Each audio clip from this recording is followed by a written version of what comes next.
They can just don't see the skills in your CV. They can have bad mood.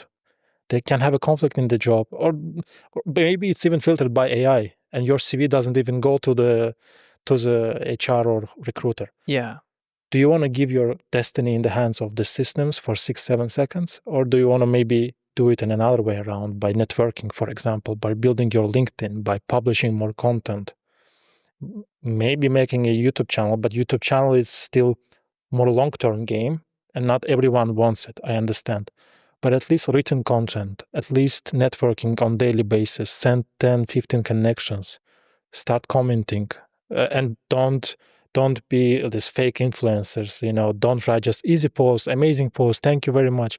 Write something useful and try to solve some useful problems so people can see you and build a trust with you. And then eventually, again, not in one day, eventually you will see that a lot of people come and try to build a network around you.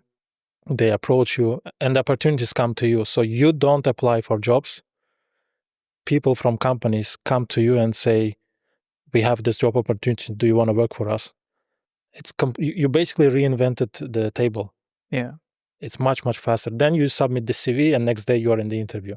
In my case, it was the same. So because I started to build my network already before I got laid off, in the day that layoff was announced, 2 hours after, despite I was in a really bad mood, I had the first interview in 2 hours after that.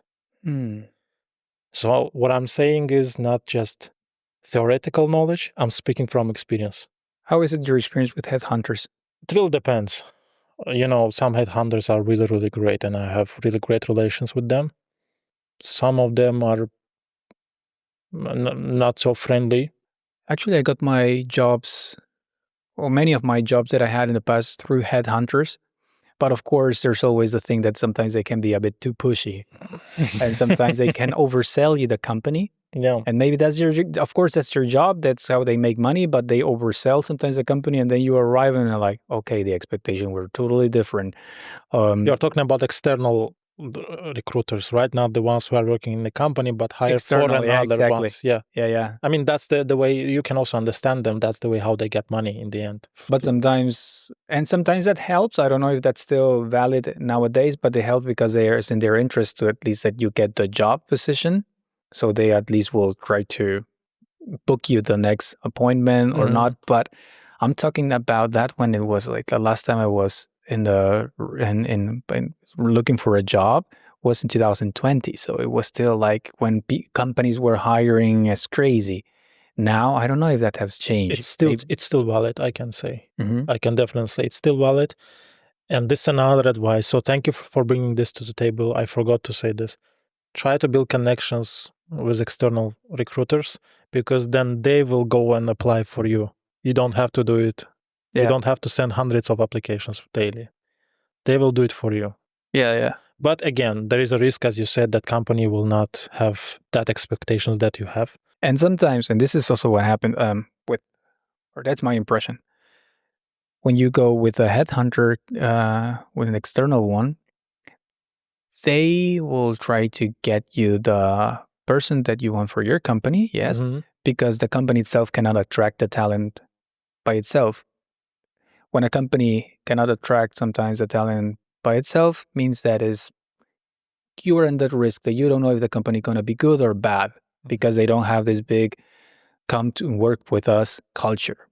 So it's always a 50-50. Yeah. It can be good, but they don't spend so much budget in promoting themselves, or maybe it's hard for them to hire because for a reason, right? Yes, of course. There's a reason people don't want to work for them.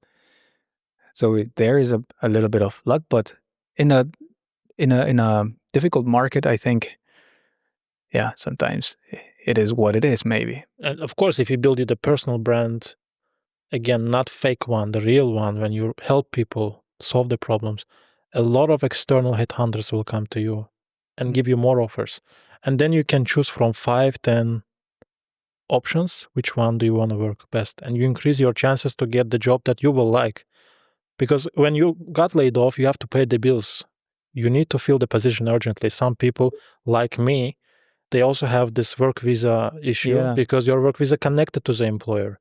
and you have like 6 months or 1 year, depends on the work visa type, to find another job, or you have to leave the country. Yeah. In this case, you have no choice to pick up and be selective. Yeah. You get what you get, or you quit. But if you do it long term, then you still, even if you laid off, first of all, layoff will not be a problem for you anymore. Okay, they left you off. It's not the end of the world. You have 10 different options. You will take a rest. You will recharge the batteries, and you will come back fresh. And maybe it will be even better position than you are currently are. So for some of people, it's actually great thing that happened to them. What's a skill that most candidates underestimate? Communication skills. Yeah. A lot of candidates, they focus on technical skills. They focus on, I have to learn all the frameworks, especially the front-end world. Every day there is a new framework. People want to jump into it. And headhunters want candidates with 10 years of experience, that framework that launched yesterday. Yeah. which is also happened. Which I'm not saying that don't do it. It's also really, really important to be technical capable of what you're doing, but it is much more important, and this is actually was told to me by one of my friends who's now working as a head of engineering, also in Berlin, here in Berlin. He was also my mentor, one of my mentors. I can name his name if you allow. Yeah, his name is Irkin. Thank you very much if you watch this, for this advice. He also told me, like, what makes engineer the difference between junior, middle, and senior is the way, not what they actually solve, but how they solve it, how they communicate. And it really makes difference. So if you go to the interview, let's say you have technical coding challenge, system design, doesn't matter. If you just jump to the solution without asking clarification questions, it's awful. If you start to ask too many questions, it's also awful.